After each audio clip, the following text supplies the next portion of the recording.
Mr. Heinrich, Mr. Hickenlooper, Ms. Hirono,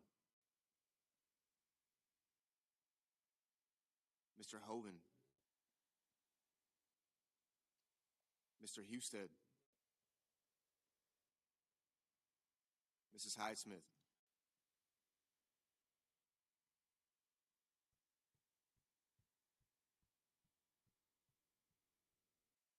Mr. Johnson,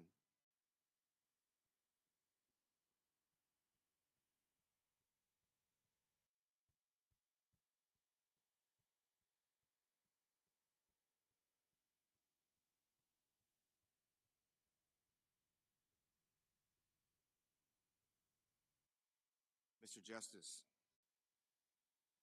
Mr. Kane, Mr. Kelly, Mr. Kennedy, Mr. Kim, Mr. King, Ms. Klobuchar, Mr. Langford, Mr. Lee, Mr. Lujan, Ms. Lummis, Mr. Markey, Mr. Marshall, Mr. McConnell, Mr. McCormick,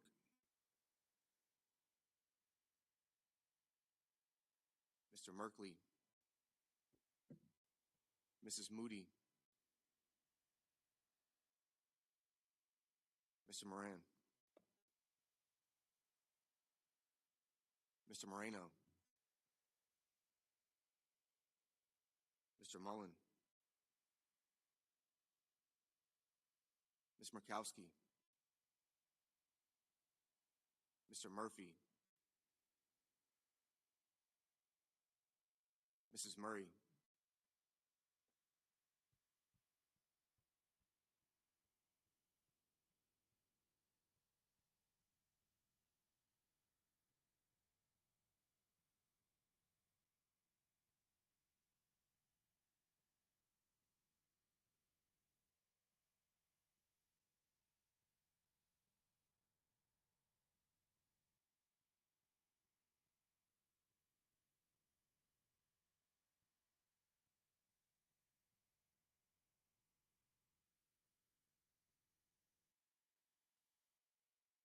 Mr. Ossoff, Mr. Padilla, Mr. Paul, Mr. Peters, Mr. Reed, Mr. Ricketts, Mr. Risch, Ms. Rosen,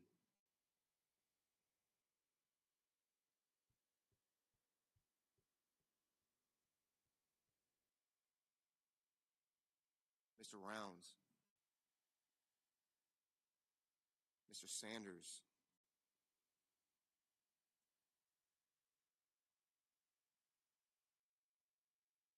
Mr. Schatz, Mr. Schiff, Mr. Schmidt, Mr. Schumer,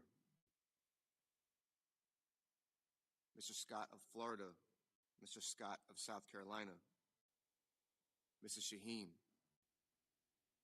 Mr. Sheehy,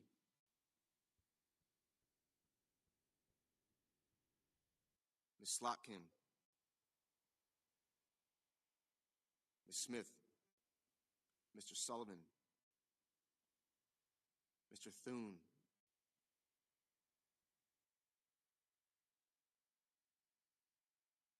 Mr. Tillis,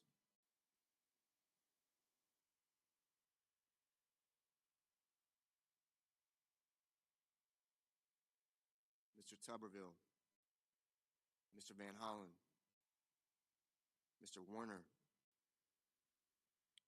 Mr. Warnock, Ms. Warren, Mr. Welch, Mr. Whitehouse, Mr. Wicker, Mr. Wyden, Mr. Young.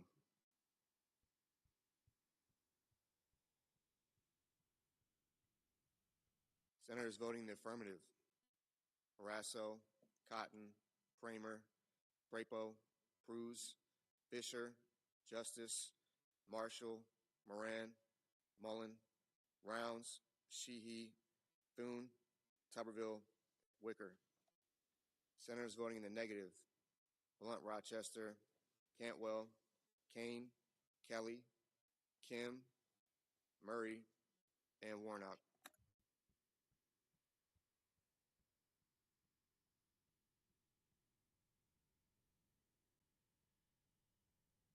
Ms. Also Brooks. Ms. Also Brooks, no.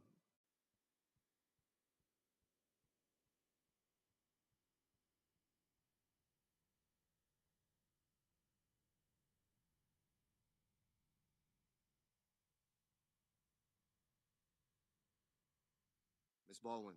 Ms. Baldwin, no.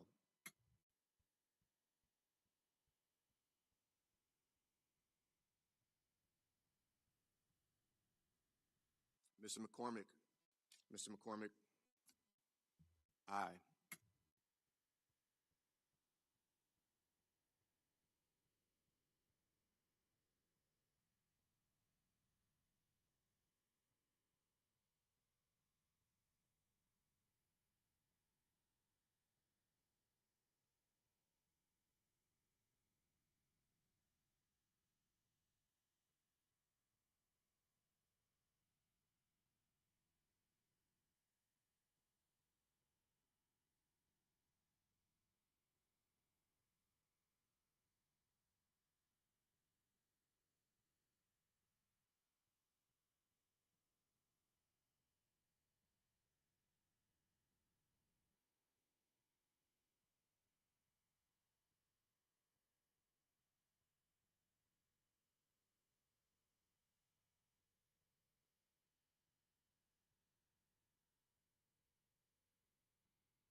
Mr. Schatz.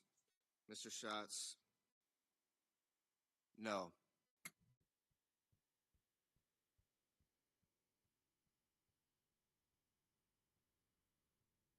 Mr. Daines. Mr. Daines, aye.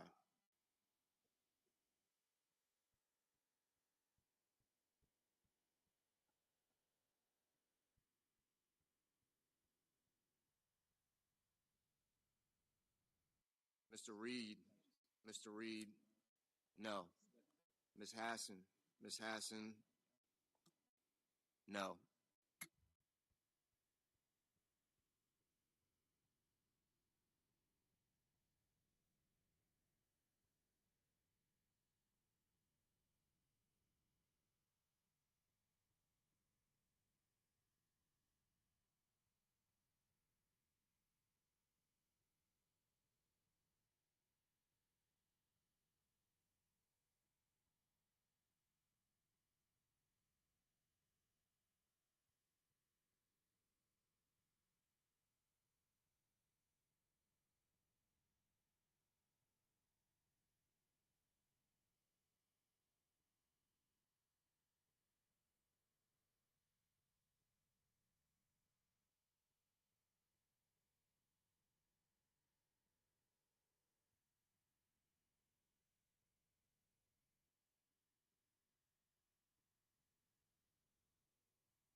Mrs. Blackburn.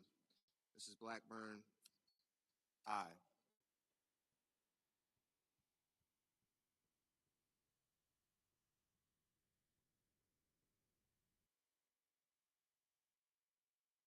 Mr. Lujan. Mr. Lujan, no. Mr. Van Hollen.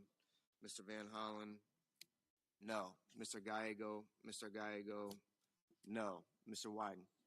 Mr. Wyden, no. Mrs. Hyde-Smith. Mrs. Hyde-Smith, aye.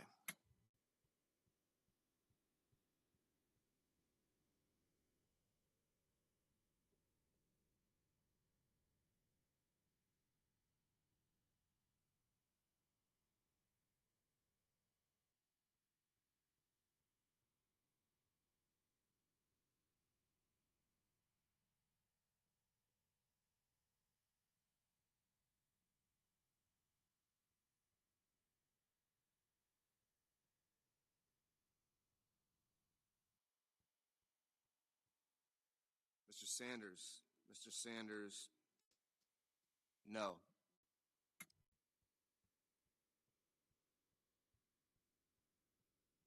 Mr. Curtis. Mr. Curtis, aye.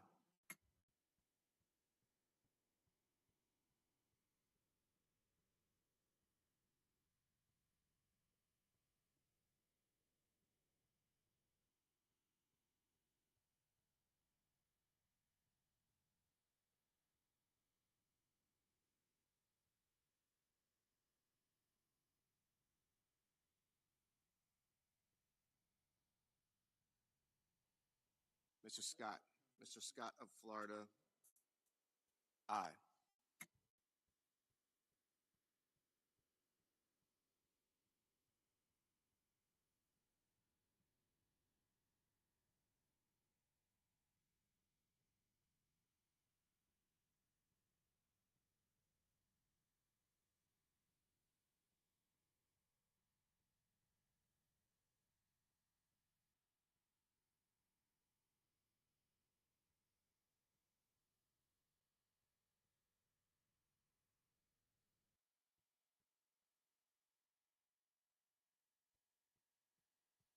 Mr. Banks.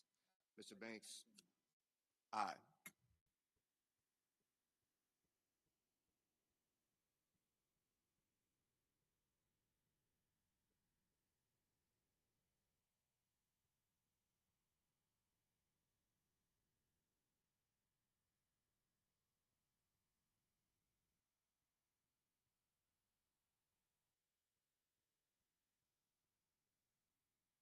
Ms. Warren. Ms. Warren, no.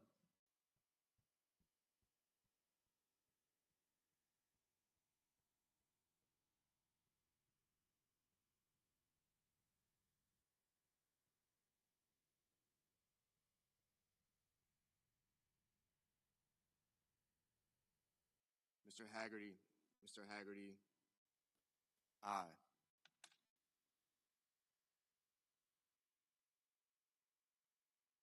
Mr. Merkley. Mr. Merkley, no. Ms. Rosen. Ms. Rosen, no.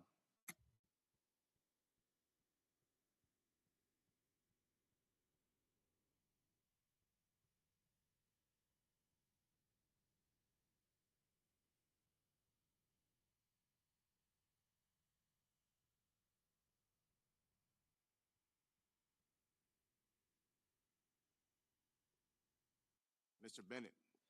Mr. Bennett, no.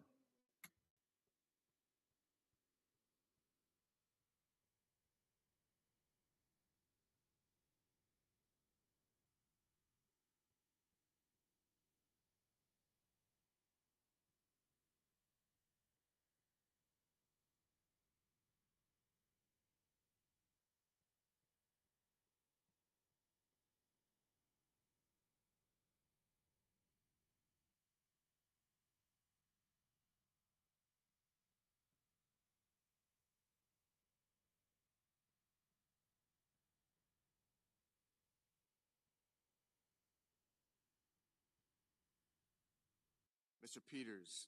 Mr. Peters, no.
Mr. Tillis.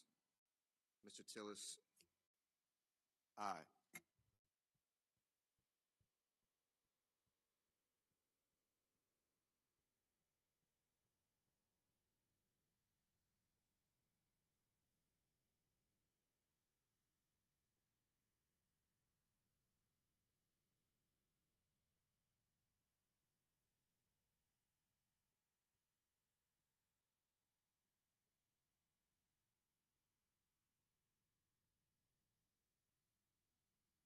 Mr. Johnson. Mr. Johnson, aye.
Mr. Budd.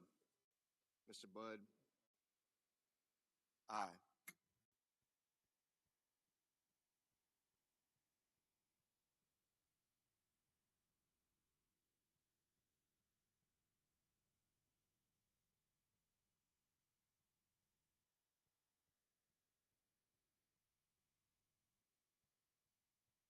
Mr. Lee.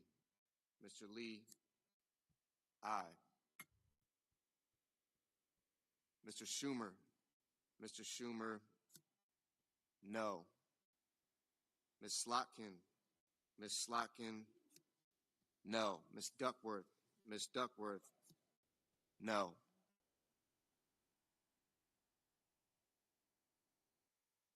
Mr. Graham. Mr. Graham, aye.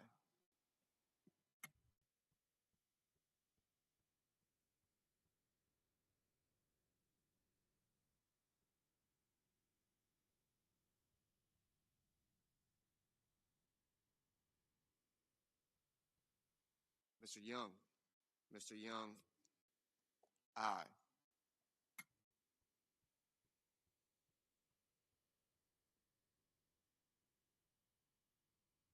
Ms. Collins. Ms. Collins, no.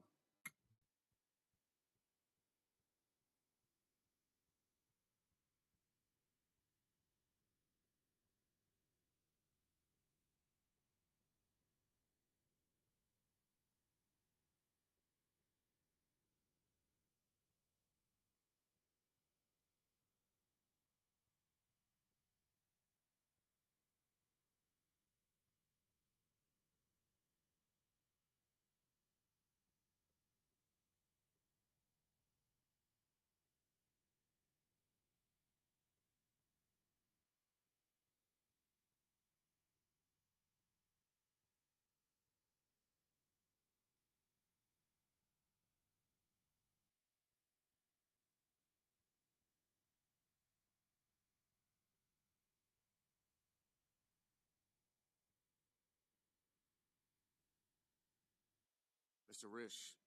Mr. Risch, aye.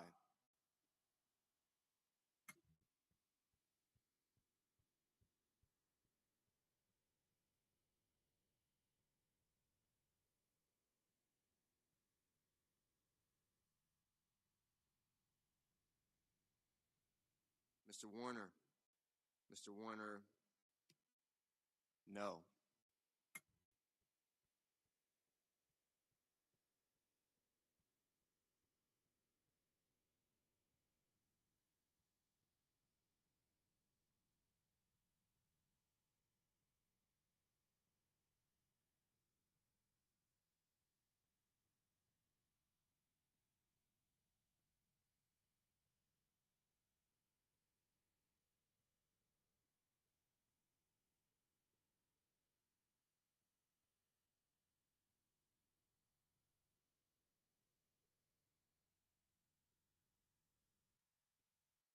Mr. Markey. Mr. Markey, no.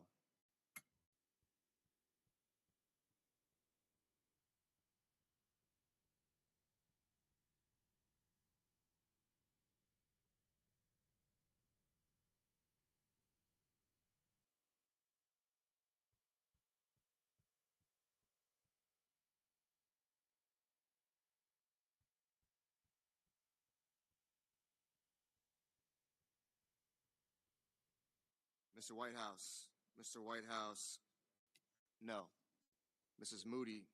Mrs. Moody, aye. Mr. King. Mr. King, no. Mr. Langford. Mr. Langford, aye. Mr. Heinrich. Mr. Heinrich, no. Mr. Cornyn. Mr. Cornyn, aye. Mrs. Britt. Mrs. Britt, aye. Mrs. Capito. Mrs. Capito, aye.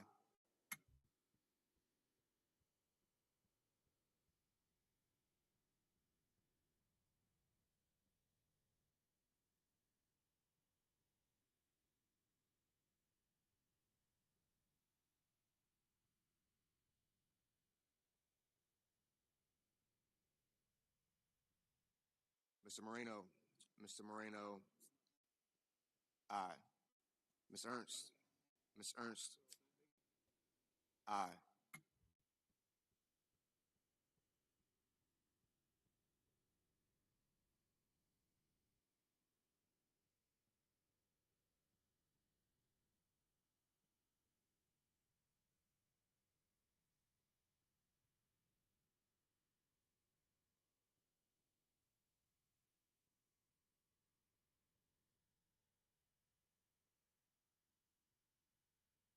Ms. Smith. Ms. Smith, no.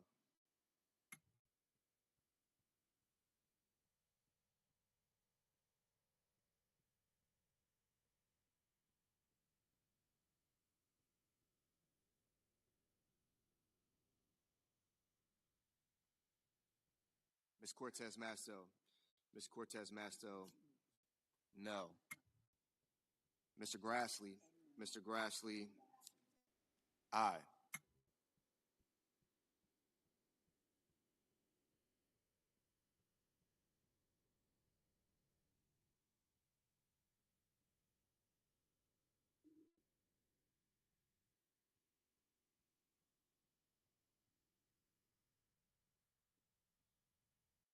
Mr. Schmidt.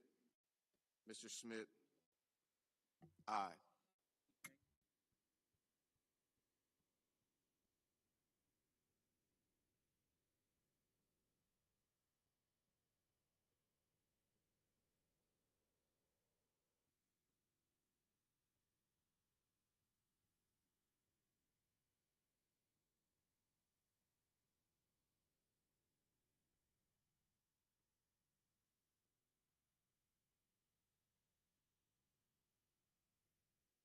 Mr. Husted. Mr. Husted, aye. Mr. Ossoff.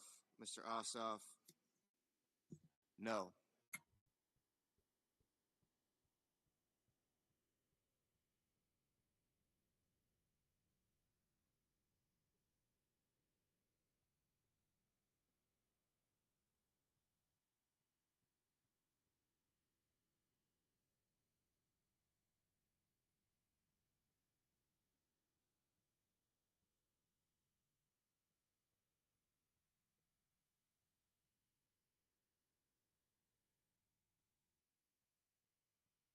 Mr. Scott. Mr. Scott of South Carolina, aye. Mr. Padilla. Mr. Padilla, no.